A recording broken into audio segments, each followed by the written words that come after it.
Sou Adélia Moreira Pessoa, nasci em São Gonçalo do Rio Abaixo, em Minas Gerais, em 15 de fevereiro de 1947. Eu sou filha de Álvaro Gonçalves Moreira e Rosa Pessoa Moreira. Nasci numa fazenda, mas me mudei para Belo Horizonte aos 3 anos de idade. Fiz o curso de História e me formei em História pela Universidade Federal de Minas Gerais em 1969. E em Sergipe, comecei o curso de Direito e terminei em 1977. Ingressei como professora da Universidade Federal de Sergipe em 1976 e me formei em Direito em 1977. Depois, ingressei no Ministério Público em 1991. Era uma fazenda de meu pai e eu fui a 5ª filha de 6 irmãos. Então, era uma vida muito diferente. Naquele tempo, São Gonçalo do Rio Abaixo era só agrícola. Hoje, São Gonçalo é uma potência. É uma cidade com poucos habitantes, mas é sede de uma mineradora da Vale, uma mineração que explora minério de ferro, é perto de Itabira e de Monlevade, área metalúrgica, e explora a maior mina de ferro do mundo. Então, São Gonçalo do Rio Abaixo é uma cidade próspera hoje. Estive lá há 2 anos atrás e verifiquei que as escolas, a escola rural, tem transporte em vans para todos os alunos. Tinha um notebook para cada aluno, tinha aulas de música, de teatro, etc. Eu fiquei assim espantada como o progresso, a renda bem utilizada, né? Os recursos bem utilizados funcionam para a melhoria da educação. E a minha vida de infância e adolescência foi uma vida um tanto sofrida. Mas foi em BH? Já em BH, porque meu pai adoeceu quando eu tinha 7 anos de idade. E minha mãe, eu só me lembro de minha mãe doente a partir da minha idade de 10 anos. Então, eu vivi com dificuldade, sim, mas consegui estudar. E tenho a alegria de dizer que eu sempre estudei escola pública. A escola pública, como o Ateneu, o sergipense daquele tempo, o Ateneu era uma escola de primeiríssimo mundo. Lá também, em Belo Horizonte.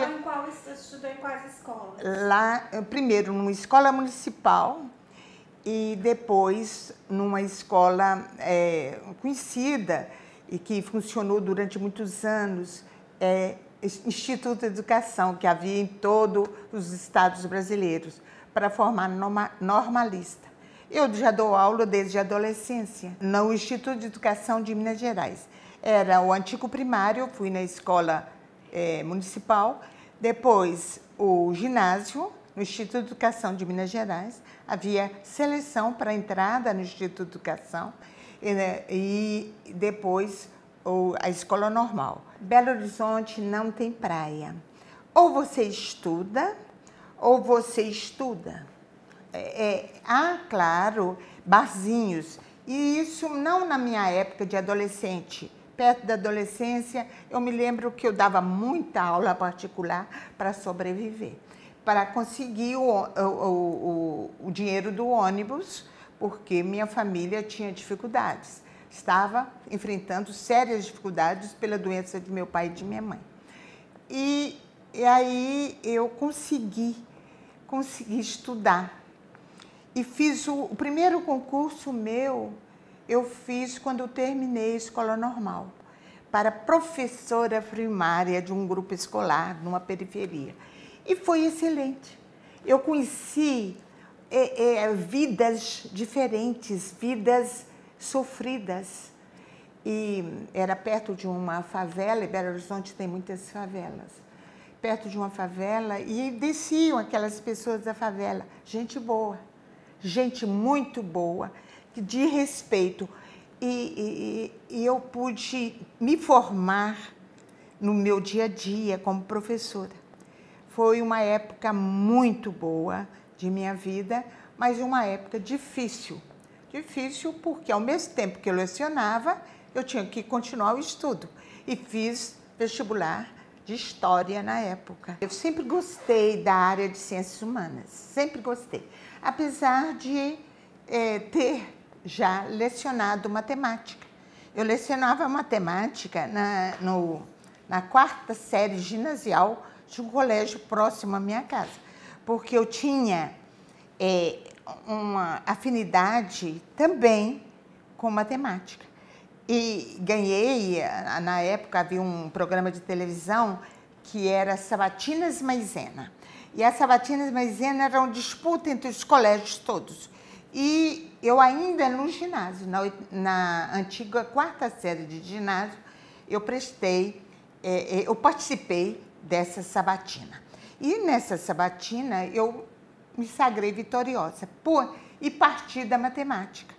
E me lembro Teve bem... algum prêmio na época? Claro, e o prêmio para mim foi a coisa mais fantástica. Foi um ano de colégio, só que eu não pagava anuidade, mensalidade, que era escola pública. Então eu ganhei todos os livros e materiais para aquele ano todo.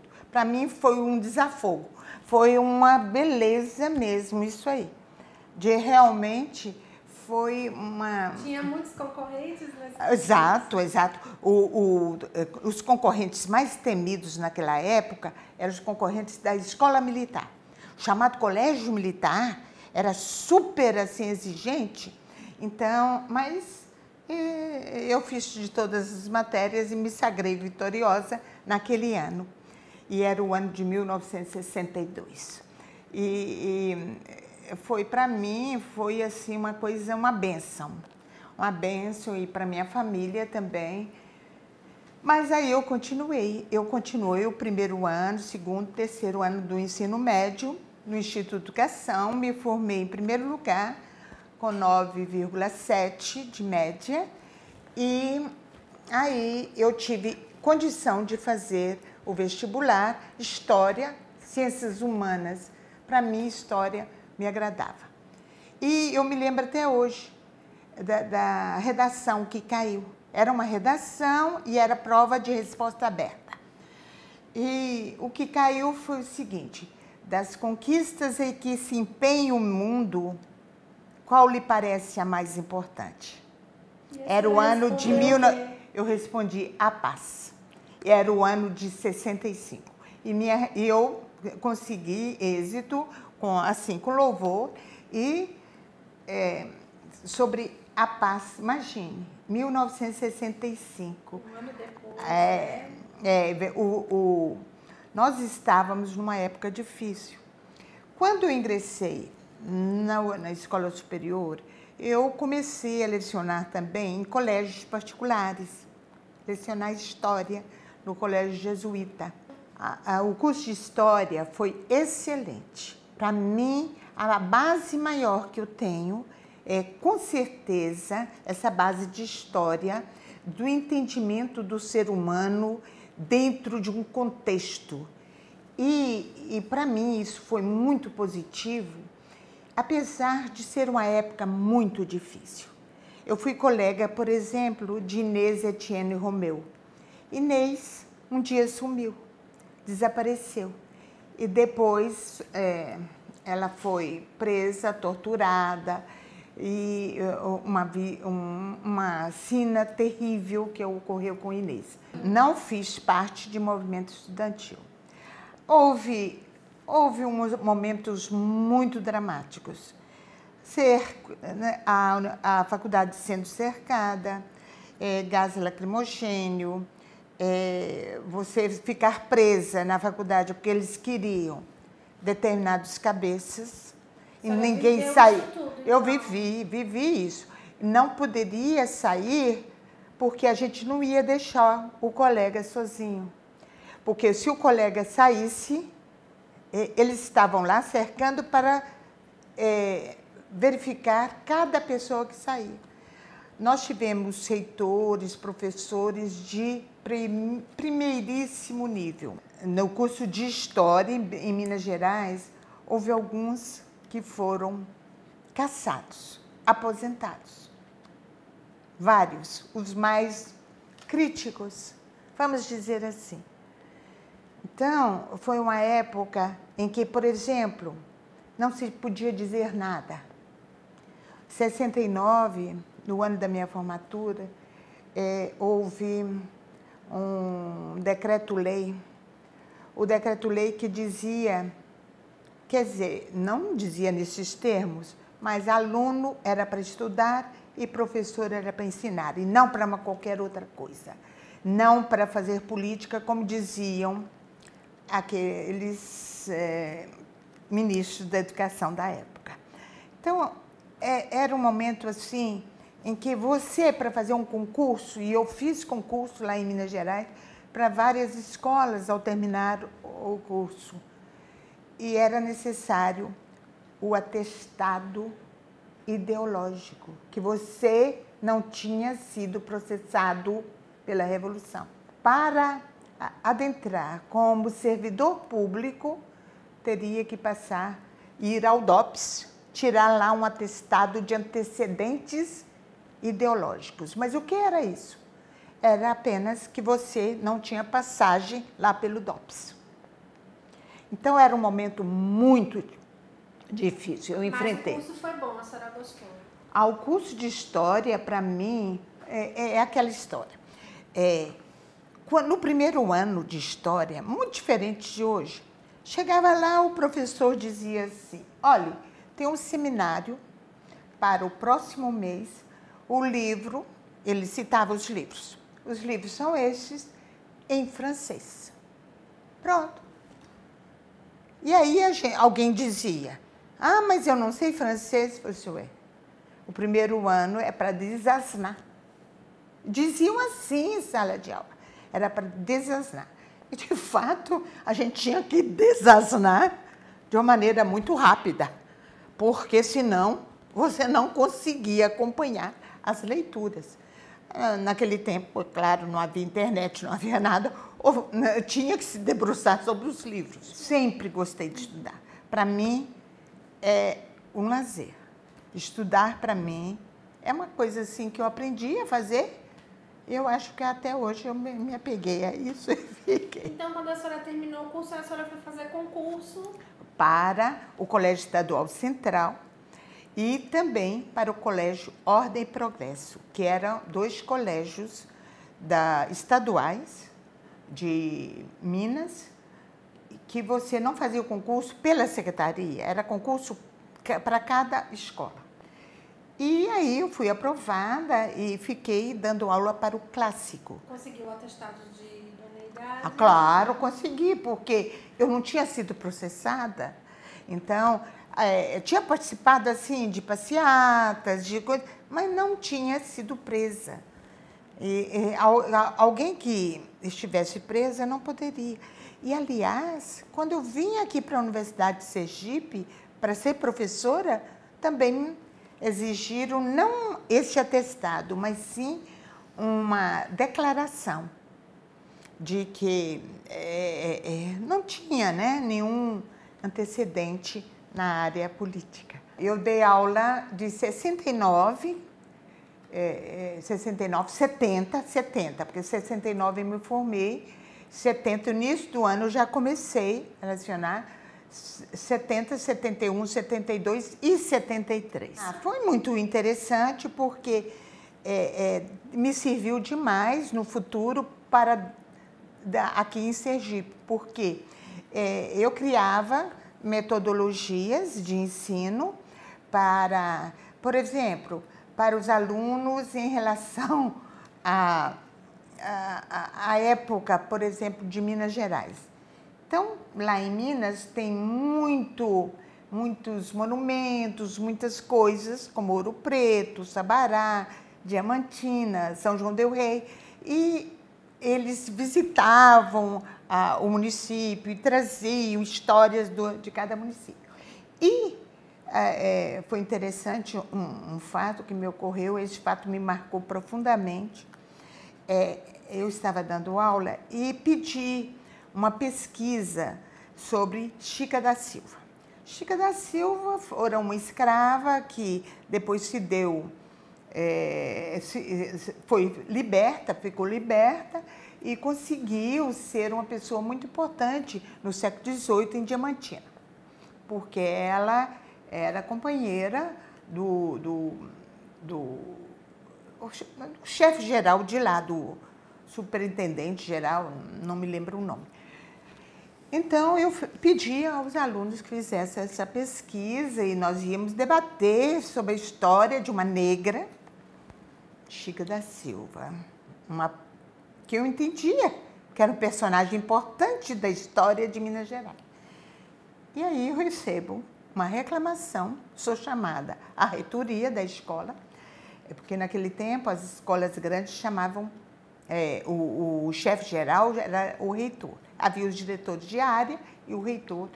E aí, o que acontece? Ele me diz, olha, fulano de tal esteve aqui a reclamar que o neto dele chegou, e como ele é historiador, era um famoso historiador de Minas Gerais, bem dos antigos, mais conservadores possível, e achou muito estranho que, em vez de pedir um seminário de Caxias, de Deodoro da Fonseca, a senhora pediu uma pesquisa sobre Chica da Silva. Chica da Silva, uma negra. Meu Deus, eu caí assim, sabe? Eu falei assim, meu Deus. Então, é para você imaginar como que era o patrulhamento das ideias naquele tempo. Por isso que hoje nós trabalhamos tanto para que não haja esse controle da liberdade do professor. Por isso que o Supremo Tribunal hoje tem várias decisões maravilhosas e também o Tribunal de Justiça de Sergipe, considerando inconstitucional a lei de Estância e a lei de Itapuranga, que foi recente aqui no tribunal. Considerou inconstitucional porque viola a liberdade do professor. Então, imagine eu ser patrulhada porque queria que os alunos discutissem a importância de uma mulher do século XVIII. Só que ela era escrava e negra. Continuei e procurei mudar um pouco, né? Que a gente precisa olhar de todos os lados. Porque a liberdade de aprender e de ensinar é um dos princípios que mais defendo. Mais defendo a possibilidade de alguém ter condições de alçar voo. Por isso que eu sempre confiei nos meus alunos. Eu sempre acreditei nos meus alunos. E muitos deles, eles hoje subiram, foram muito além da mestra. Eu tive um namorado, meu primo, que depois ficamos noivos. Só que ele resolveu fazer o concurso da Petrobras. E no concurso da Petrobras ele veio para a Bahia. Podia ter ficado na Bahia, mas ele esteve em Sergipe. Eu também aqui estive uma vez ainda, no tempo de noivado, e gostamos demais daquela cidade. Aquela cidade que tinha cadeiras na calçada, uma cidade tranquila, que todo mundo se conhecia. Eu visitei o Instituto Histórico Geográfico de Sergipe e lá encontrei algumas pessoas discutindo. Fiquei encantada com Sergipe. Falei assim, é aqui que eu quero constituir família. E meu marido era engenheiro da Petrobras, veio e pediu para ficar em Sergipe. Por isso, eu perguntei aos meus alunos lá, do antigo científico, o que eu deveria fazer. Eu tinha que vir embora e eles me disseram, faça direito. A senhora é uma combatente, então é melhor fazer Direito deve ser a sua cara. E aí, quando aqui cheguei, fiz o vestibular. Cheguei num dia, no outro dia já era o vestibular, porque eu me casei no finalzinho, nos últimos dias de dezembro de 73. E aqui cheguei e fiz o vestibular. Não tinha tempo de estudar, por exemplo, já era vestibular unificado, né? Tinha matemática e uma série de disciplinas que eu não dominava bem. Eu disse, ai meu Deus, eu vou ter que... Meu marido me ajudou muito, me incentivou muito e aqui eu consegui passar em primeiro lugar. Foi um susto para as pessoas daqui que não conheciam, afinal de contas, será que eu era uma espiã? Porque alguns alunos, colegas, achavam que como é que eu tinha, de repente, aterrissado em Sergipe e tinha passado em primeiro lugar. Eu já devia ter alguma história com a polícia. E, principalmente, quando eles souberam que eu tinha dado aula num colégio da segurança pública, que era o Colégio Ordem e Progresso de Minas Gerais. Isso foi curioso, porque aqui eu não tinha ninguém da família. Ninguém. Comecei a fazer direito na antiga faculdade da Rua da Frente, ali onde hoje funciona o Centro Cultural da Universidade, não é? E foi um tempo maravilhoso, onde eu comecei a conhecer o povo de Sergipe. As minhas colegas foram maravilhosas. Socorrinho, que é defensora pública hoje, teve também a Angélica, a gente estudava muito junto, a Angélica Hollenberg, porque eram 3 Angélicas, mas essa Angélica era mais chegada. E eu tive colegas que depois, por exemplo, foram juízes. Enoque foi um colega, foi juiz, ele faleceu como juiz na volta pela 101, houve um acidente terrível e ele faleceu. Houve outros colegas que já faleceram. Eu fiquei muito ligada. Esses colegas te ajudaram a se adaptar a Aracaju? Sem dúvida, me ajudaram demais mesmo. Tinha uma que depois foi trabalhar na Justiça Federal, Clélia, Maria Luísa, tinha várias. Cada um foi para um lado quando se formou. Então é difícil a gente se encontrar atualmente, né? Porque algumas não moram mais aqui, outras já se aposentaram e a gente se encontra pouco. Mas eu fiquei muito ligada também a professores. A Jussara Leal. Jussara Leal foi uma amiga maravilhosa. E depois, eu terminando o curso, eu já estava como professora da universidade. E aí, nesse curso, eu tive condições, assim, de aprender muito, sabe? Eu lia muito. Na época, como todos os alunos, eu me apaixonei pelo direito penal, que era a professora Jussara que dava.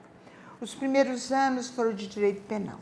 Mas depois, doutor Antônio Góes, por exemplo, foi meu professor de direito de família. E eu me apaixonei pelo direito de família. E o direito de família eu conservei. Até hoje, eu estudo mais profundamente esse ramo do direito de família. E, para isso, nós já fizemos muitos congressos aqui, muitos seminários, eventos vários, não só aqui em Sergipe, mas no Brasil todo, através do IBDFAM. Era diferente naquele tempo, não havia tanta mistura de alunos de vários cursos, porque as nossas aulas eram ali na Rua da Frente, separadas dos demais cursos. E a gente ficava lá na sombra das mangueiras. Tínhamos um professor que era um desembargador aposentado, Pereirinha, Luiz Pereira de Melo. Pereirinha era um professor de uma biblioteca com mais de 9.000 livros. E ele, cada dia, levava um livro, era fantástico. Então, nós tivemos também como juiz naquela época era juiz Antônio Góes. Era um grande professor.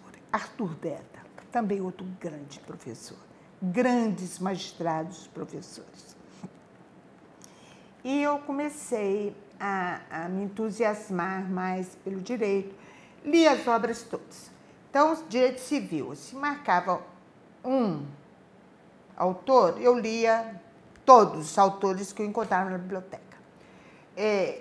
Doutor Cabral Machado era professor. Me lembro demais, ele passava a mão na minha cabeça e dizia: cabecinha de ouro, cabecinha de ouro. Por quê? Não é a questão apenas de inteligência, é a questão do esforço. Eu sigo aquele ditado japonês.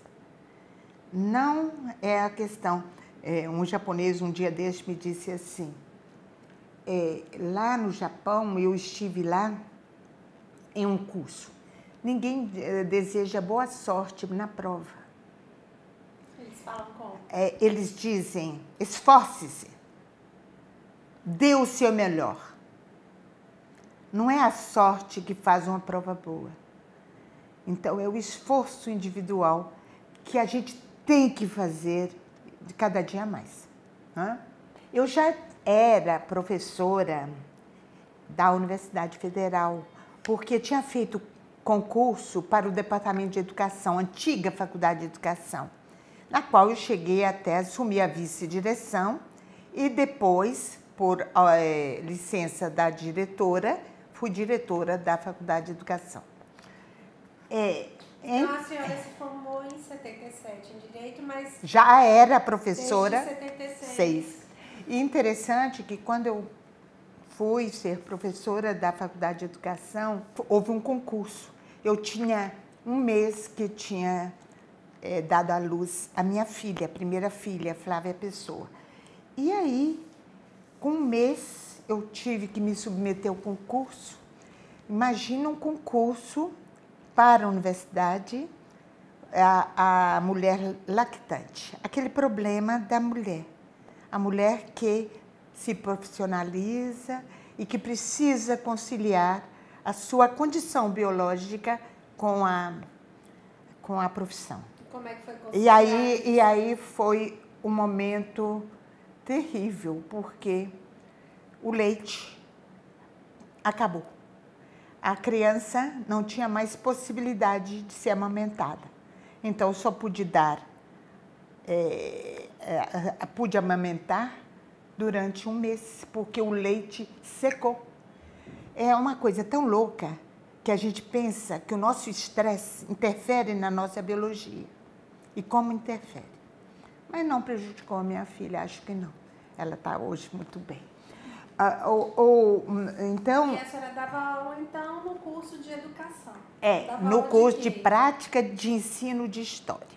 Essa experiência lá em Belo Horizonte, que eu fazia jornais, fazia para a história ficar mais interessante, foi muito útil para mim, para a prática de história. E também lecionei História da Educação, especialmente a História da Educação no Brasil, que foi, para mim, fantástico. Mas antes disso, eu tinha feito concurso para o Estado de Sergipe, para a Secretaria de Educação, porque não pude transferir meus empregos, minhas funções desempenhadas no Estado de Minas. E aí, eu fiz o concurso e fui lecionar.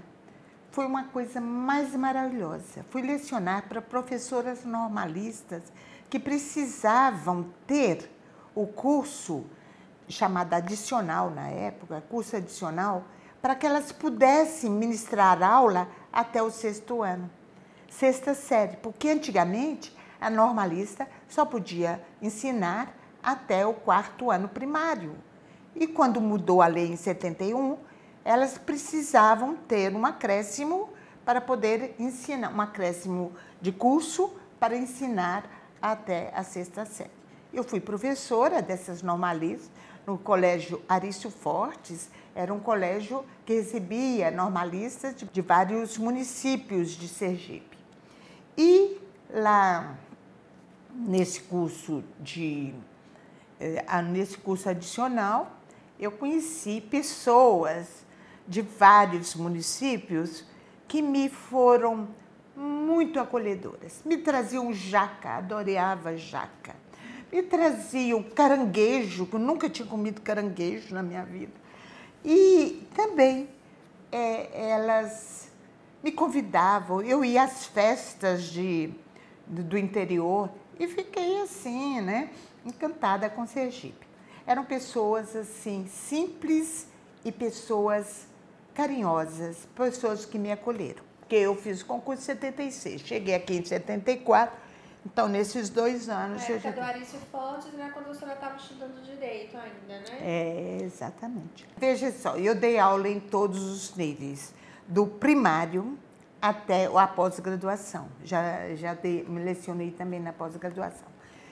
Realmente, o curso, primeiro, de educação, formando pedagogos, cheguei a separar ninfa de turmas na pedagogia, e também o curso de história me propiciou a abertura do meu leque de relacionamento, de conhecimento e de aprender, porque o ensinar é, antes de tudo, um aprender.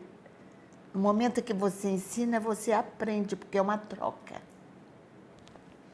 Então, eu fui convidada a estender o meu horário, que era 20 horas na universidade, para 40, para ficar também no Departamento de Direito. O Departamento de Direito, na época, eu lecionava Direito Agrário e Direito e Jurisprudência. Eu tive vários alunos, Ética Profissional, também lecionei. Então, e mais tarde, quando o doutor Arthur Deda saiu da Introdução ao Estudo de Direito para ser professor de Direito Civil, eu fiquei na disciplina Introdução ao Estudo de Direito. Então, eu me lembro demais de 1980, quando eu comecei a lecionar Introdução ao Estudo de Direito, eu tive alunos brilhantes. Ricardo Múcio, e Marcelo Deda, Diógenes Barreto, a partir de 1980. Ana Lúcia foi um pouquinho depois. Houve vários magistrados que hoje honram o estado de Sergipe e que passaram por lá. E todas as vezes que os meus ex-alunos conseguiam passar em algum concurso, eu vibrava com eles. E chorava com eles quando algum adoecia. Houve doenças, houve mortes de alunos e tudo isso me afetava. Eu procurava criar um laço que não é apenas intelectual, é muito mais, sabe? Eu acho que a gente tem que enxergar o outro. E esse outro eu procurava conhecer, conversar, saber quem era. Eu era muito exigente, eles me diziam, não tem só a sua matéria não, professora. Eu falei assim, pois, se fosse só a minha, ia ser muito mais atividades, mais leitura. Então, eu entrevistava cada um deles, pedia que lesse um livro e entrevistava sobre aquele livro.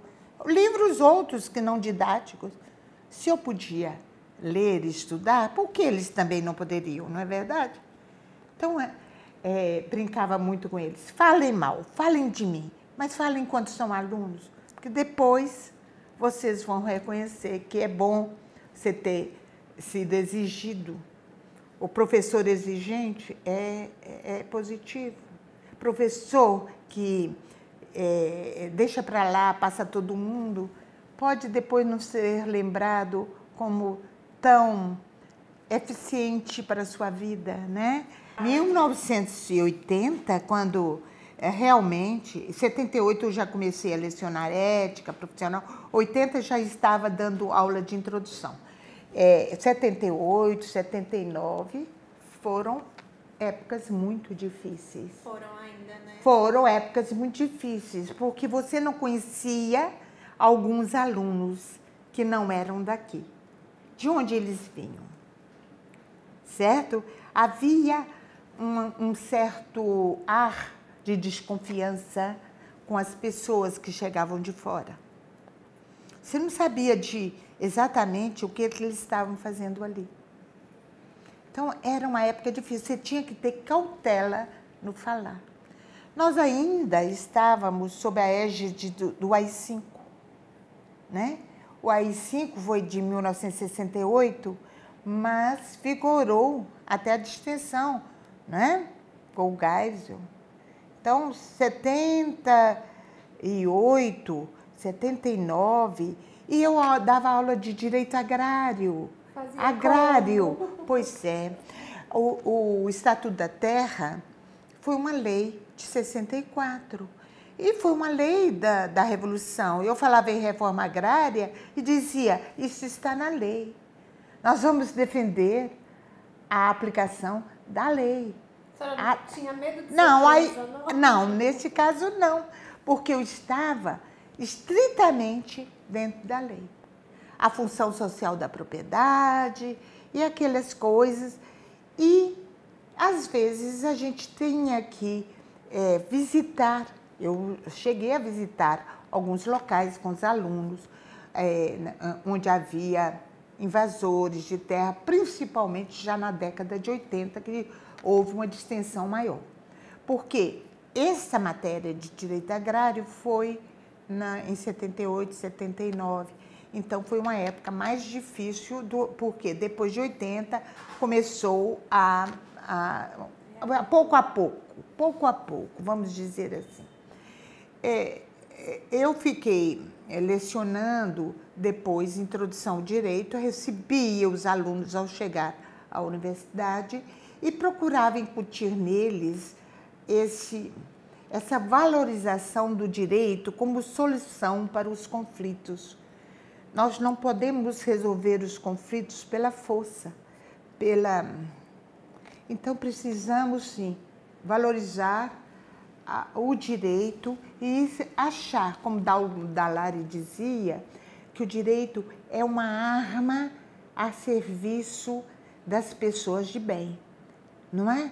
É uma arma, porque você pode defender através dos mecanismos que o próprio direito indica. Por isso, eu sempre valorizava o Poder Judiciário, o Ministério Público, a Defensoria Pública, que naquela época a Defensoria era muito incipiente aqui em Sergipe, muito incipiente. Não havia concurso ainda. Antes, eu cheguei a trabalhar como advogada. E trabalhava como advogada. Trabalhou muito tempo como advogada? Veja, mais ligada à assistência judiciária, porque a universidade precisa de advogados para acompanhar os alunos. Então, naquela época, eu já trabalhava, tanto é que fui conselheira federal na época da Constituinte. Fui eleita pelos meus colegas advogados como conselheira federal da UAB por 2 mandatos, de 87 a 89, acompanhando a Constituinte, não é? Fui da Comissão Nacional da Constituinte para trabalhar determinados pontos. Naquele tempo, eu já me envolvia com a questão da mulher e a Constituição trouxe muitos avanços em relação à mulher e também, né, depois de 89 a 91. Só que incrível trabalhar nessa comissão. Foi muito bom. Eram pessoas, por exemplo, o Miguel Seabra Fagundes, o Evandro Lins e Silva, grandes nomes do direito brasileiro, hoje já mortos. O trabalho, eu trazia os processos físicos para relatar, digitava na máquina os relatórios e os votos para levar. E é muito interessante que antes de me formar, eu participei de um concurso nacional do ensino de direito. Eram 150 anos da criação das faculdades de direito no Brasil. As faculdades de direito no Brasil foram criadas em 1827. Então, 1997, 150 anos. E aí, era sobre o ensino de direito. Imagine eu em Sergipe, sem internet, sem nada, fazendo uma monografia. Naquele tempo não se usava fazer monografia. Uma monografia de 50 folhas sobre o ensino jurídico no Brasil. Aí eu ia para as bibliotecas, todo lugar que eu ia, eu pegava nas bibliotecas e anotava coisas para poder escrever. Pegava aqueles censos de 1960, 70, para comparar, e os livros dos professores, porque eu estava no último ano de direito. E eu ganhei o primeiro lugar nacional, fiquei muito feliz, né? Nesse tempo ganhei até um cheque, um certificado, que foi o primeiro lugar. Imagine, Sergipe, longe, sem muitas bibliotecas, e a gente procurando material para fazer essa monografia do ensino de direito no Brasil. Mas eu acho que eu fiz até direitinho, viu? Então, isso foi em 77. Em 87, eu estava na comissão da Constituinte e a gente fazia... Representando... Sergipe, a OAB Sergipe. OAB Sergipe, a comissão de acompanhamento da Constituinte. Por que a senhora foi escolhida? Tinha mais outras pessoas da OAB daqui? Veja, a questão é até interessante essa situação. A mulher, só éramos 4 mulheres. Na OAB Federal, na OAB Federal. O primeiro era eu, era Ada Plegrin-Grinover, que é uma professora da USP, era também uma professora da Universidade Federal da Bahia, Marília Muricy, e era uma advogada trabalhista do Rio Grande do Sul, Olga Cavalheiro. Então, nós éramos 4 mulheres e, eu não sei, por questão de gênero, se distribuía conforme as comissões. E eu já trabalhava muito com essa questão de mulher, direito de criança, e sempre voltada para essas questões. Era o Márcio Tomás Basso, depois ele foi ministro da Justiça, ele era o presidente nacional e me nomeou na época. Nós tínhamos, sim, pessoas daqui de alto nível. Era Silvério Leite Fontes, era Clóvis Barbosa de Mello, Edson Ulisses foi, mas depois, alguns anos depois. Tínhamos também João Bosco, que foi depois desembargador no Tribunal Regional do Trabalho, doutor João Bosco. E éramos pessoas que trabalhávamos nessa linha, mas de um direito crítico. Todos nós, daquela época, que éramos eleitos, tínhamos essa visão mais crítica do direito, sabe? Você sabe que a OAB, na época, foi um baluarte de defesa da democracia, né? Defesa, pelo menos, dos direitos fundamentais daquelas pessoas que eram presas. Então, tanto é que nessa Constituição existe uma referência expressa à advocacia, dizendo no 133 que o advogado é indispensável à administração da justiça. Então, está muito claro agora na Constituição e houve um papel assim, muito importante desempenhado pela OAB. Como eu me sinto? Eu me sinto assim, sabe, como parte dessa história, sabe? Parte dessa história. Como é bom a gente lembrar das coisas, do caminho percorrido, mas antes de tudo... Difícil? Sim, naquela época já havia mais abertura. Naquela época nós tínhamos uma abertura maior e já se podia falar, não é? E tanto é que a Constituição foi promulgada dia 5 de outubro de 1988, nós estávamos reunidos em Porto Alegre, estávamos na 12ª Conferência Nacional da UAB e foi assim, um momento fantástico, um momento diferente, porque, afinal de contas, todo aquele tempo anterior estava sendo ultrapassado, só que nós não conseguimos ainda fixar. Por quê? Porque nós corremos ainda alguns riscos. Então, vamos ver o que nos espera. O importante é continuar. Como garantir, doutora Adélia, na opinião da senhora, que como a senhora acabou de dizer, se sente parte dessa história, como garantir que isso tudo não mude, né? Que a gente continue tendo a Constituição como garantia dos nossos direitos? Isso depende, antes de tudo, de nós, cidadãos. Nós precisamos ter uma educação para a cidadania e não para o ódio, não para o privilégio de alguns, não para conservar estereótipos.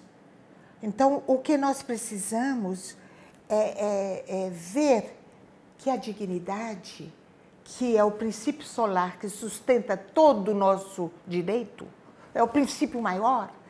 A dignidade, como diz aquele poema, a dignidade é, antes de tudo, ver o outro, enxergar o outro. Que às vezes a gente passa pelas pessoas e não vê as pessoas. E também, dignidade é respeitar o outro. E dignidade é construir pontes em direção a este outro. Então, nós precisamos colocar isso na vida de cada cidadão, de cada pessoa, mas desde os primeiros anos de vida. O respeito ao outro, principalmente o respeito ao diferente. Se ele é diferente de mim, se ele é um idoso, é pessoa com deficiência, ele é LGBT, é homem ou mulher, não interessa. Ele é um ser humano. Então, nós temos que nos bater por isso. Não adianta leis. Reconhecimento nas leis é importante, sem dúvida é importante. Constituição é importante. Mas também tem que haver o que nós chamamos de atitudes, ações de todos nós. Do judiciário, das pessoas que compõem o judiciário, das pessoas que compõem a advocacia, das pessoas que compõem o governo e assim por diante, o Ministério Público e todos. Então, o que nós precisamos, antes de tudo, é procurar revelar esse lado positivo de que nós podemos conservar, nós podemos chegar a uma cidadania plena, mas não de alguns poucos. O nosso trabalho é o trabalho para que essa cidadania chegue a todos. Quantos? E não é só a questão da pobreza, é a questão também dos preconceitos, a questão racial. Então, até que ponto nós olhamos de maneira diferente as pessoas conforme a cor? Será que nós já superamos isso? Então, não adianta só lei. É preciso atitude, é preciso que isso seja desenvolvido na educação. Educação muda as ideias, muda. O que é aprender? Eu ensinava, aprender é mudar comportamentos. Se você mudou o seu comportamento, você aprendeu, porque senão você não aprendeu nada. Eu fiz concurso numa época de ouro do Ministério Público, logo depois da Constituição, em que ele mudou o seu perfil. Ele passa a ser um defensor dos maiores problemas, defensor da solução para os maiores problemas. Foi então, isso que atraiu a senhora. Exatamente. Esse novo Ministério Público me atraiu e eu fiz concurso. E fui para o interior. Primeiro foi Frei Paulo. Frei Paulo, sou hoje cidadã frei paulistana, e na época eu tive oportunidade de desempenhar esses outros papéis, que não é apenas um operador do direito de gabinete. Não.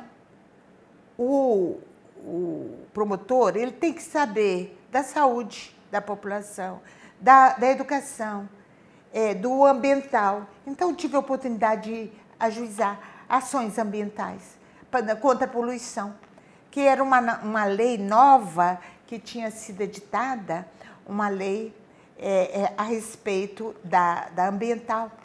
Então, era possível ingressar com uma ação civil pública contra fábricas que poluíam. E a questão das crianças? Eu cheguei a ministrar, não palestra, mas dar alguns recados em plena igreja. Antes da bênção final da missa, o padre dizia que passa a palavra à promotora para fazer algumas explicações sobre os direitos das crianças. Então, muitas vezes, não sei se ainda continua assim no interior, mas muitas vezes a mãe ia registrar a criança e não tinha o nome do pai. E existia já uma lei que dizia que o promotor podia, sim, verificar e procurar isso aí, se fosse o caso, ajuizar a ação.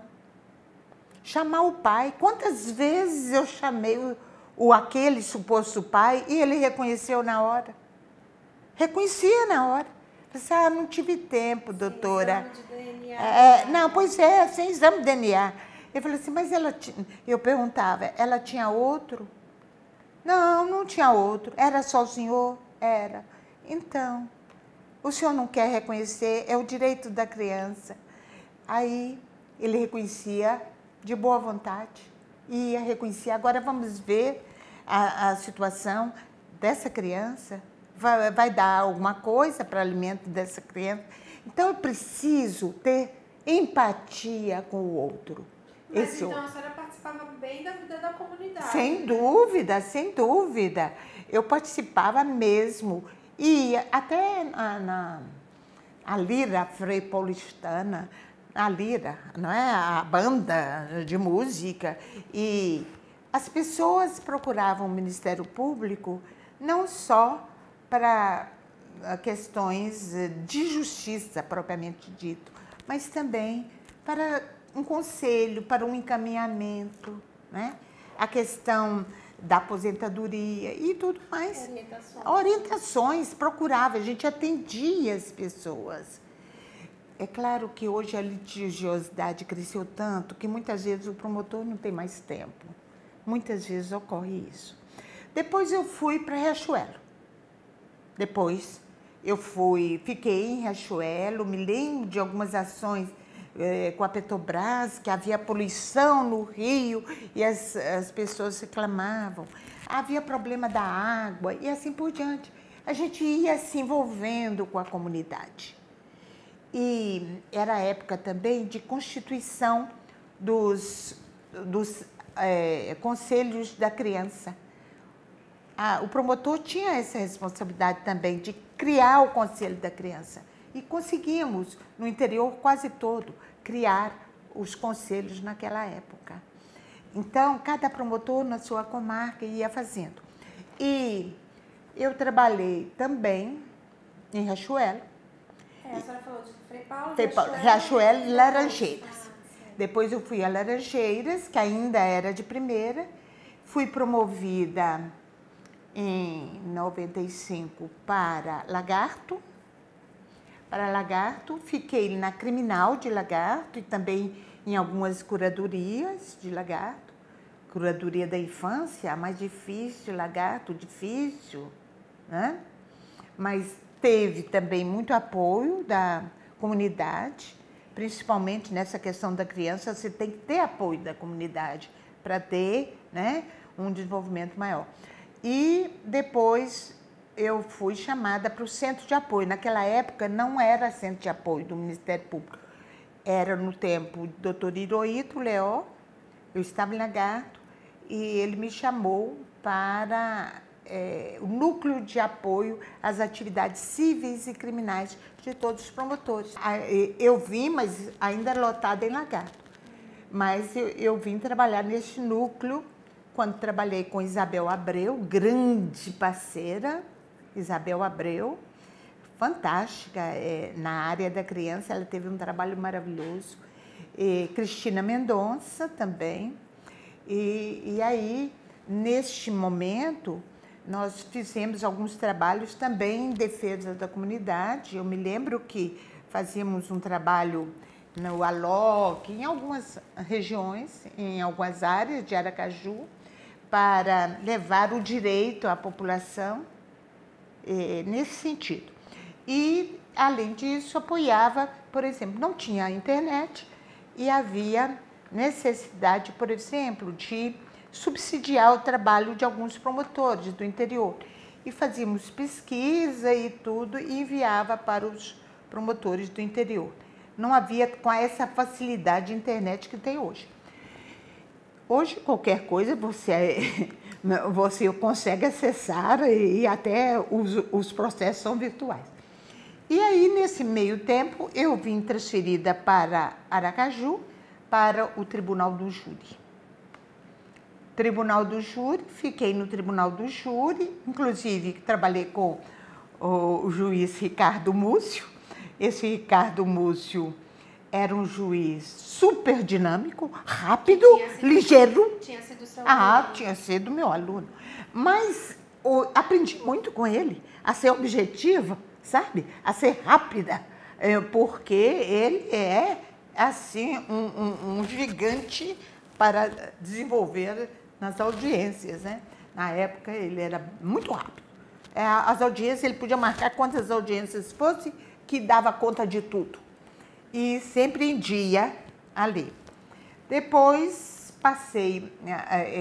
saí do júri e fui para uma promotoria criminal e lá me aposentei. O Tribunal do Júri, muitas vezes, aprova ali naquela hora, o entendimento naquela hora, às vezes complica, né, o entendimento do jurado. Mas eu não me lembro assim de coisa, pelo menos de assassinato de mulher, feminicídio, não tive nenhum. Não tive nenhum. Aquele tempo havia menos feminicídio. Por que havia menos feminicídio? Porque hoje a mulher está mais independente, ela não engole, ela não silencia. Então é importante, porque a mulher adquiriu força. E hoje ela não precisa ficar com alguém que ela não ama ou que a maltrata. Porque antigamente ficava e continuava. Mas hoje, em que momento ocorre maior número de feminicídio? Exatamente no momento da separação. Então, quando a mulher toma força e consegue energia para poder se separar, ela é morta. Ela é morta porque ainda vigora um estereótipo, um preconceito, uma coisa horrível, achar que é dono. Ninguém é dono de ninguém. Cada sujeito é um ser que merece respeito. E se ele não quer continuar, qual o problema? Claro que vai me ferir e tudo, mas se ele não quer, é difícil? É difícil. Mas matar, acabar com aquela família, porque um vai para a cadeia e o outro vai para o cemitério, isso é uma coisa que não se justifica. Nós precisamos mudar a educação. Para mim, a educação é a chave. Tem que passar a educação desde os primeiros anos. Respeite o outro. Me aposentei da UFS, mas continuei a lecionar tanto na Escola da Magistratura, com a doutora Marilza, principalmente, que criou vários cursos, e também no Centro de Estudos Jurídicos da professora Jussara Leal. Lecionei alguns anos nesse Centro de Estudos Jurídicos, preparatório de concurso. Vários alunos desses preparatórios são hoje promotores e juízes. Então, a senhora se aposentou tanto da UFES quanto do Ministério Público, mas continuou lecionando. Lecionando. E também fui trabalhar na Secretaria de Segurança como presidente de uma comissão de integração do ensino da Secretaria de Segurança Pública, no tempo em que Luiz Mendonça era o secretário. E aí, lá nós conseguimos organizar e manter alguns cursos de pós-graduação que colocava numa mesma sala delegados, oficiais da Polícia Militar e oficiais dos bombeiros e peritos criminais. De modo que, sentando em uma mesma sala de aula, eles pudessem depois concentrar esforços para fazer uma coisa mais concatenada, uniformizada e tudo. A ideia era essa, inclusive, houve cursos de gestão estratégica da segurança pública, de defesa da sociedade, cidadania, os chamados cursos de aperfeiçoamento de oficiais, que eram cursos feitos fora daqui, passaram a ser feitos aqui, na Academia de Polícia. Fiquei lá de 2003 a 2006. Em 2006, eu fui convidada pela secretária de Justiça para coordenar, para presidir a Escola de Gestão Penitenciária. E fui fazer essa organização da escola. Funcionava maravilhosamente bem. Para todos os agentes penitenciários, todos aqueles que trabalhavam nas penitenciárias, poderiam ter um curso, inclusive bem organizado. Bem organizado esses cursos, não só da área de técnica, mas também da área psicológica. A escola era onde? A escola funcionava ali na Rua de Buquim e hoje ela se mudou. Ela funcionava na Rua de Buquim, onde ficou o LFG, Luiz Flávio Gomes, que foi um curso preparatório. Ficou muitos anos lá, mas foi depois que a gente saiu. Então, quando houve a mudança de governo, eu saí e voltei ao Ministério Público. Fui para a escola do Ministério Público, minha vida é escola. A escola do Ministério Público e fiquei lá de 2007 a 2011. E voltei em 2012 para a OAB, onde estou como presidente da Comissão de Defesa dos Direitos da Mulher. Mas nesse tempo todo, desde 99, nós desenvolvemos um trabalho do Instituto Brasileiro de Direito de Família. O Instituto Brasileiro de Direito de Família, com a sigla IBDFAM, ele nasceu em Belo Horizonte em 1997. Em 99, na época, a doutora Marilza Mainar se entusiasmou com o IBDFAM e aqui nós chegamos a ser presidente do IBDFAM, Instituto Brasileiro de Direito de Família, de Sergipe, desde 1999. Em 1999, houve um evento organizado pelo Tribunal de Justiça sobre a questão de família, novas questões e novas soluções.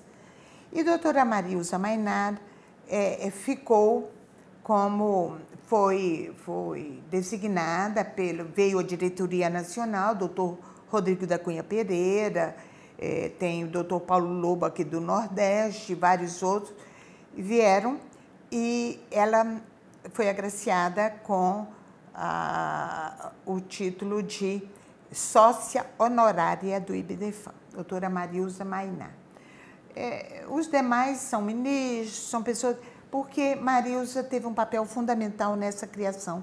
Inclusive, foi criado, assim, no momento em que vários juízes participavam. Vários juízes participaram da discussão do direito de família. E o IBDFAM, ele propicia um debate sobre as principais questões do direito de família que atinge a todas as pessoas neste Brasil. Porque não é só aquela família legítima, homem e mulher casados, mas tem a união estável, tem uniões de pessoas do mesmo sexo e assim por diante. O mundo evolui e a família também evolui e o direito acompanha. E o Tribunal de Justiça de Sergipe tem dado decisões fantásticas em direito de família, tanto o tribunal como também alguns juízes, e avançadas, de vanguarda mesmo, que muitas vezes são citadas fora daqui. É que nós temos aqui em Sergipe magistrados que têm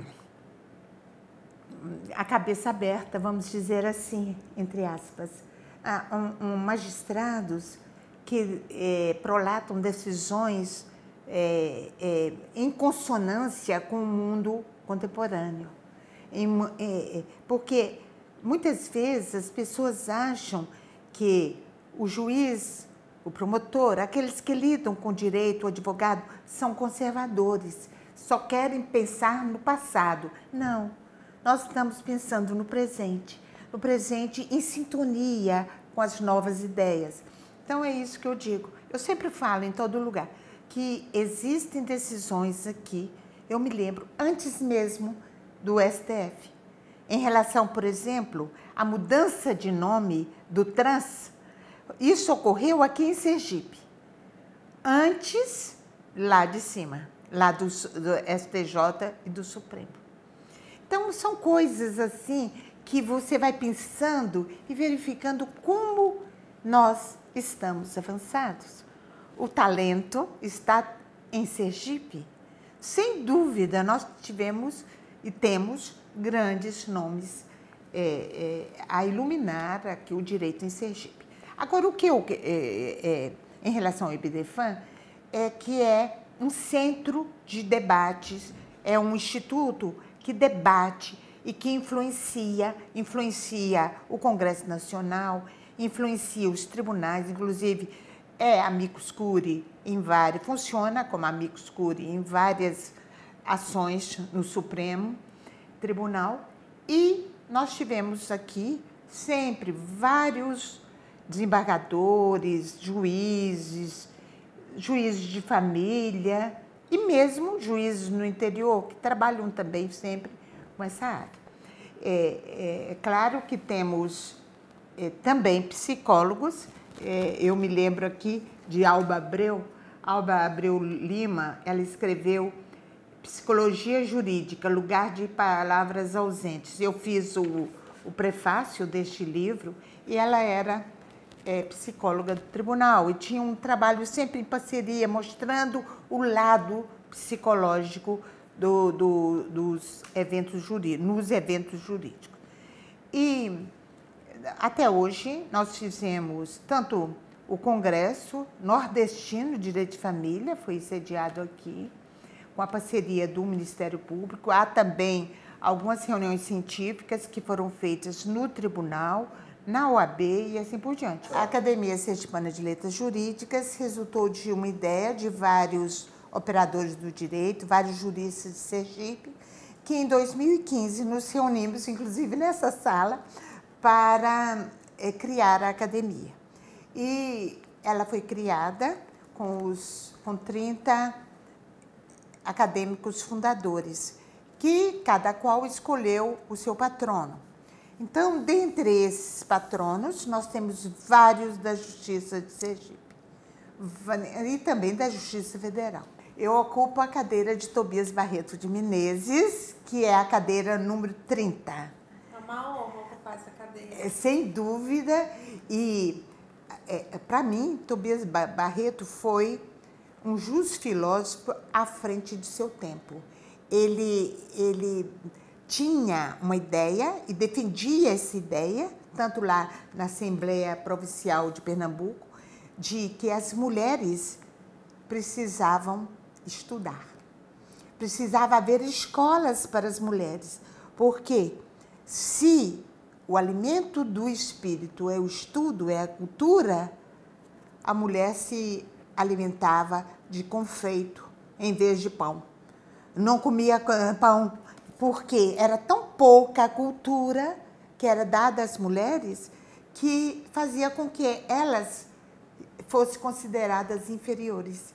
E realmente a educação... E ele dizia mais, das sementes que lançarmos hoje, nossos filhos verão as primeiras flores, mas apenas os filhos de nossos filhos verão terão os primeiros frutos. Interessante que agora, recente, quando houve a reinauguração do memorial, a bisneta de Tobias Barreto, olhe, estava aí. E ela é uma profissional de agronomia, me parece. Então, veja, aquilo que falava o bisavô, os frutos estão agora bem nítidos, né? Pode a mulher estudar, e hoje a mulher tem a qualificação em termos numéricos mais do que o homem no Brasil. E isso é uma coisa muito interessante de nós observarmos, que a Academia Sergipana de Letras Jurídicas tem o papel de resgatar a memória jurídica de nossos patronos, de nossos antepassados, porque já se disse que se eu posso ver mais longe, é porque eu subi em ombros de gigantes. Isso foi um filósofo que disse no século XVII. Mas eu repito isso muito porque, por exemplo, quem são os nossos patronos? Então, esses livros. Como é que foram escolhidos os patronos? Pois, alguns foram escolhidos pelos seus respectivos fundadores. Então, por exemplo, nós temos a Luiz de Abreu Lima, que é patrono da cadeira número 1, porque é por ordem alfabética. E a Maria Cristina Mendonça, que é procuradora de justiça, que foi a fundadora. Aníbal Freire da Fonseca, é do José Eduardo de Santana Macedo. Aníbal Freire foi ministro do Supremo. Antônio Manuel de Carvalho Neto, um grande jurista sergipano e autor de vários livros, foi deputado federal, e ele tem uma história muito positiva para Sergipe. É a cadeira 3, que é ocupada pela Flávia Pessoa. Armando Leite Hollenberg, que também foi do Tribunal Federal, também Henrique Ribeiro Cardoso. Balduino Ramalho, que é do fundador Gilberto Uchoa. Geraldo Barreto Sobral, outro também magistrado da Justiça Federal. Gilberto Villanova de Carvalho, Gonçalo Hollenberg Leite, Gumercindo de Araújo Bessa, João Fernandes de Brito. João Fernandes de Brito também magistrado, foi magistrado em Propiá, pai de Carlos Brito. João de Seixas Dória, João de Araújo Monteiro, José Antônio de Andrade Góes, que também é magistrado, José Bonifácio Fortes Neto, que também foi magistrado tanto estadual, depois trabalhista, depois ele fixou-se como juiz do trabalho, José da Silva Ribeiro Filho, José Silvério Leite Fonte, Jussara Fernandes Leal, professora de todos nós, Luiz Pereira de Melo, também um desembargador, Manuel Cabral Machado, Marcelo Deda, Martinho César Garcês, Osman Ora Fontes, Osório de Araújo Ramos, o Osório, chamado Osorinho, que era magistrado, Olavo Leite, Paulo Almeida Machado, Silvio Romero e Tobias Barreto. Então, são esses os patronos da academia, ou foram escolhidos ou pelos próprios, ou sugeridos pelo grupo. E nós temos, dentre os acadêmicos, vários magistrados também, tanto magistrados em nível estadual como federal, nível federal. E procuramos fazer eventos, as chamadas tertúlias, debatendo com os alunos lá do mestrado, da UNIT, debatendo também nas reuniões sobre determinados temas importantes para as carreiras jurídicas.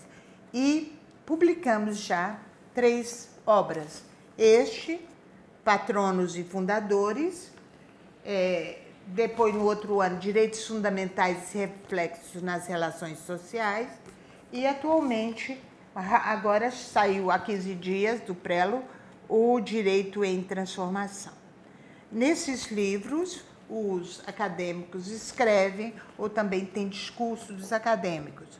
Nós temos, por exemplo, juízes federais como acadêmicos, Dr. Vladimir e Dr. Rebelo, do Tribunal Regional Federal 5, mas temos também o Dr. Paulo Fontes, que é do Tribunal Federal da Primeira Região. Então, apesar de recente, a academia já tem um trabalho importante, né? Exatamente isso que nós fazemos.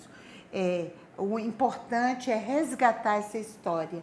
E nós já fomos reconhecidos como de utilidade pública pela Assembleia Legislativa e temos parceria mediante termo de cooperação com o Tribunal de Justiça, com a UNIT, com a UFES, com várias outras, o Tribunal Regional Eleitoral, o Tribunal Regional do Trabalho, e vamos continuando a caminhada.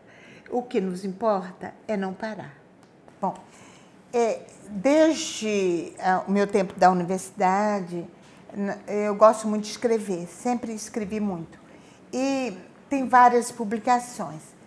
E mesmo antes da academia, no Ministério Público, eu fui diretora cultural da associação. E na diretoria cultural, da Associação dos Promotores, dos membros do Ministério Público, chamada ASMP. E essa série Estudo da Associação Sergipana do Ministério Público, nós coordenamos, começando com o Ministério Público Contemporâneo, essa nova visão de promotor de justiça, nova visão de promotor. Qual é o trabalho que nós fazemos, que nós fazíamos naquela época? O outro foi o Ministério Público, o Desafio das Drogas, o segundo livro que eu coordenei lá. Com umas drogas, inclusive eu escrevo nessa época sobre a questão do álcool, a síndrome alcoólica fetal, que tem resultado crianças com problemas mentais, com problemas de saúde muito sérios, porque a mulher gestante ingeriu bebida alcoólica. Então, é o que nós chamamos de síndrome alcoólica fetal. Então, a influência disso e o que o Ministério Público tem a ver com isso, não é? Porque toda essa parte, o desafio das drogas, é um desafio, antes de tudo, a saúde, não é?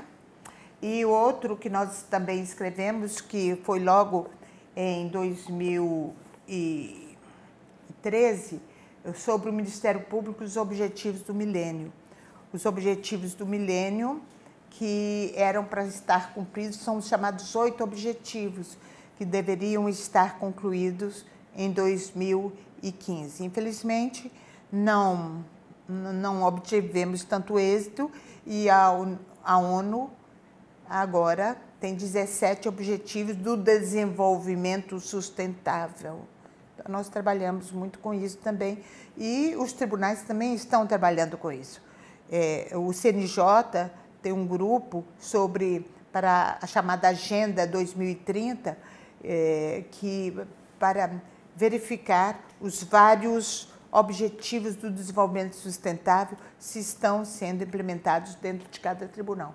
Isso é uma coisa muito interessante. Isso tudo esteja nas obras, né, doutora Adélia? Exatamente. Nos livros, né? Exatamente. Então, como diz o nosso mestre Carlos Brito, ele diz que nós precisamos abrir as janelas da mente jurídica, do direito, para o mundo circundante. Então, é necessário que a gente veja o que está acontecendo ao nosso redor.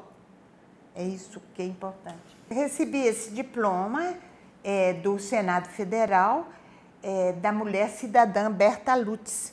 É um prêmio que é dado a 5 mulheres por ano, escolhidas lá por uma comissão do diploma Berta Lutz. Em 2013, eu tive a honra de ser indicada. E a senhora acha que foi escolhida por quê? Pelo seu trabalho? Foi indicada tanto pela Associação do Ministério Público como pela Associação ADEPOL, Associação dos Delegados de Polícia de Sergipe. Então, como eu tinha trabalhado naquelas épocas, tanto como delegado, como militares, etc. Tal, eu recebi também várias homenagens lá. O diploma de mérito dos bombeiros, medalha de mérito bombeiro militar, da Polícia Militar e tem também da Polícia Civil. Foi onde eu tive a oportunidade de trabalhar com eles 3 anos. E recebi também o título de cidadão honorário de Sergipe, sou sergipana hoje, com muito orgulho, e também da Câmara Municipal de Aracaju, como também nós temos outros ali, de Frei Paulo, sou frei paulistana também, e recebi da Assembleia a medalha deputada Quintina Diniz, que foi a primeira deputada de mulher de Sergipe, né? E eu fico muito feliz e nessa semana passada eu recebi a medalha de mérito trabalhista do TRT, agora na sexta-feira, e isso para mim é aquela história, eu preciso retribuir ao povo de Sergipe. Por isso que a senhora luta tanto pela mulher também? Exatamente, luto pela mulher e pela família, que toda família, para mim, deve ser um lar. Lar o que é? L, lugar. A, afeto.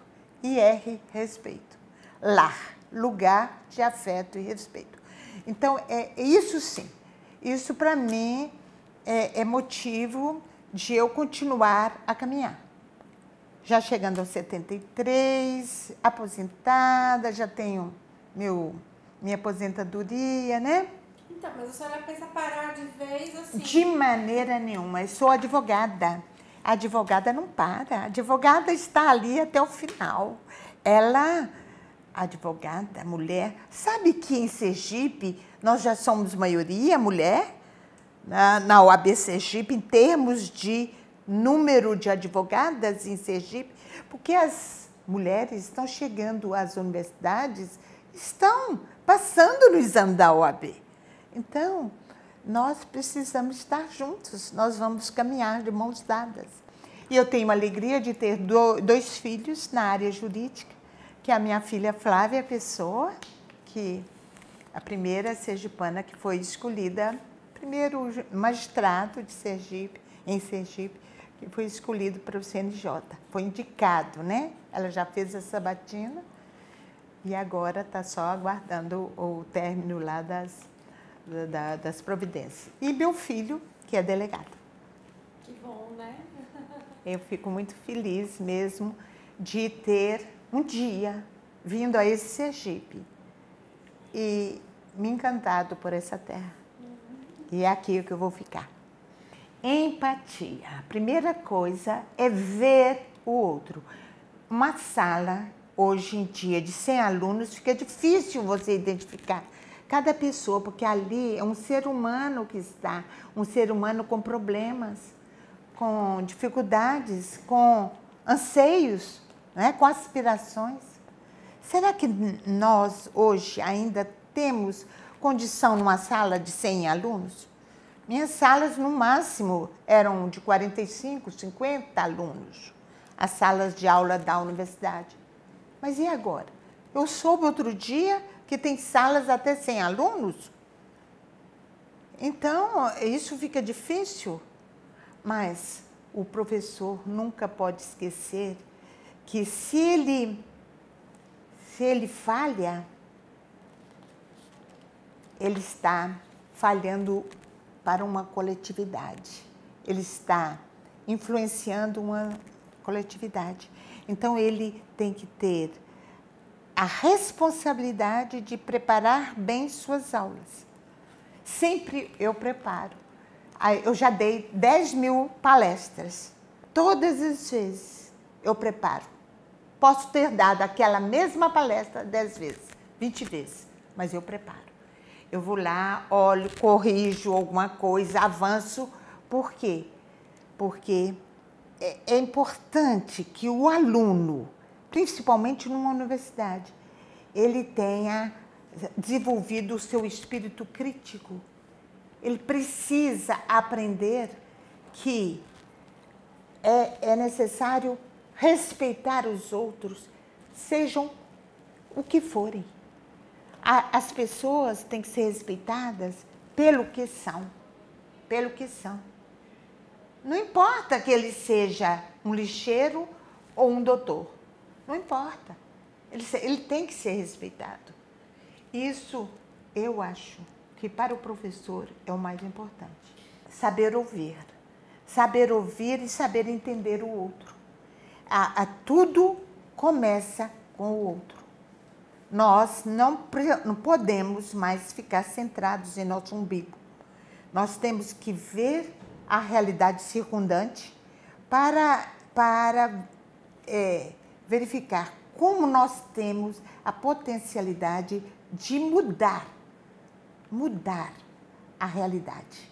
Nós temos, tanto como promotores, como servidores do direito, nós temos, advogado também tem isso, a possibilidade de encaminhar soluções que envolvem a respeito da liberdade das pessoas, a vida das pessoas, a saúde das pessoas.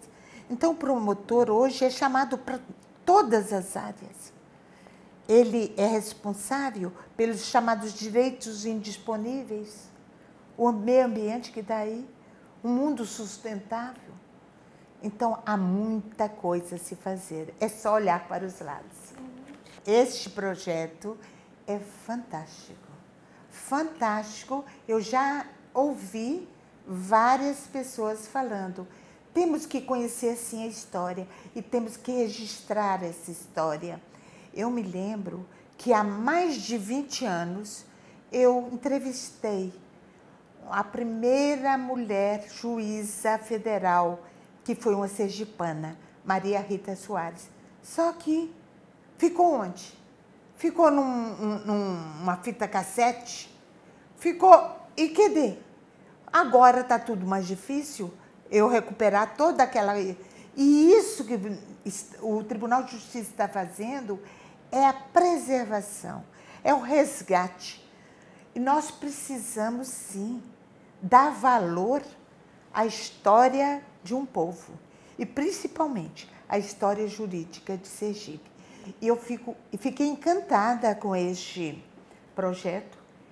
Espero que renda para o futuro, que essas mensagens do hoje fiquem registradas na história da vida jurídica de Sergipe. O que aconteceu em 1980, 90, 2000, 2020? O que aconteceu? Quem sabe, daqui a 100 anos, nós teremos avanços? Sem dúvida, teremos vários avanços tecnológicos, mas isso vai ficar preservado. E eu só tenho a agradecer. Agradecer esta ideia magnífica que o tribunal teve.